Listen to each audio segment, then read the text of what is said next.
Hello friends, स्वागत आहे तुमचं कामिनीज फूड किचन चॅनलमध्ये।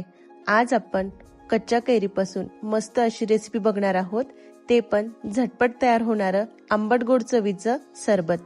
चला तर मग सुरुवात करूया। ह्यासाठी लागणारं साहित्य बघूया। कच्च्या कैऱ्या 7 ते 8 घेतल्यात मी इथे, भिजवून घेतलेला सब्जा, 1 वाटी साखर, काळं मीठ, भाजून घेतलेल्या जिऱ्यांची पावडर, अर्धी हिरवी मिरची, अद्रक आणि पुदिना। सगळ्यात आधी कैऱ्या स्वच्छ धुवून कुकरमध्ये 3 ते 4 शिट्ट्या काढून शिजवून घ्यायच्या, अगदी गाळ होईपर्यंत।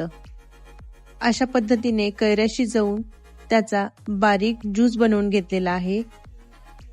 आता एका मिक्सरच्या भांड्यात पुदिन्याची पानं, अर्धी हिरवी मिरची, थोडीशी अद्रक, काळं मीठ, जिऱ्याची पावडर आणि साखर टाकून त्याची बारीक पावडर तयार करून घ्यायची। अद्रक, हिरवी मिरची, जिऱ्याची पावडर आणि काळं मीठ, त्यामुळे सरबताची चव अजून चटपटीत लागते। अशा पद्धतीने बारीक पावडर तयार करून घेतली आहे।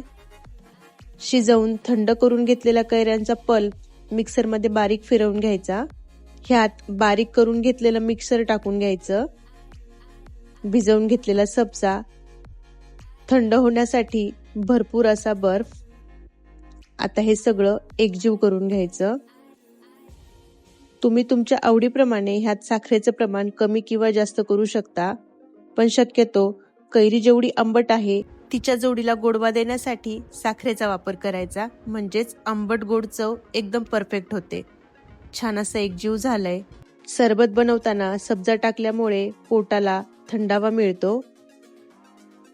आंबट गोड चवीचं सोबतच थोड्याशा तिखट चवीचं कैरीचं सरबत तयार आहे। मस्त असं आंबट गोड चवीचं सरबत आपण सर्व करून घेऊया। सध्या उन्हाळा असल्यामुळे कच्च्या कैऱ्या सगळीकडे सहजासहजी मिळून जातात। त्यापासून असं सरबत जर तुम्ही बनवून ठेवलं तर ते 3 ते 4 दिवस फ्रीजमध्ये आरामात टिकतं, म्हणजे उन्हातून आल्या आल्या पोटाला थंडावा देणारं सरबत आपण झटपट पिऊ शकतो। अशा कच्च्या कैरींपासून बनवलेल्या सरबताला तुमच्याकडे काय म्हणतात मला हे नक्की कमेंट करून सांगा।